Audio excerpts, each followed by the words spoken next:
నిజంగా లేచి నిలబడి ఇట్లా చేయబెట్టండి. దమ్ము ధైర్యం లేని లొక్కలు కూడా లేవద్దు.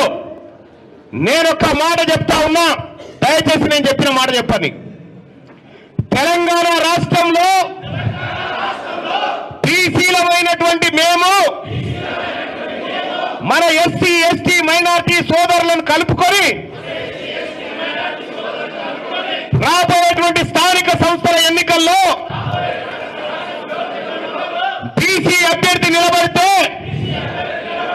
బీసీ అభ్యర్థికి తప్ప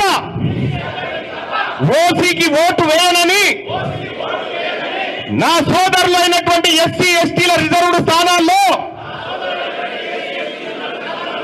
వారికి మాత్రమే ఓటు వేస్తామని బీసీ తల్లి పాలు దాగిన బిడ్డగా ప్రమాణం చేస్తున్నాను. ఇది జాలిగా కూర్చొని ఇప్పుడు ఒకవేళ ఓటు పొరపాటున ఇంకేదైనా పోయానంటే మన అమ్మను మోసం చేసినట్టే. సరేనా? పక్కనేగా ఇక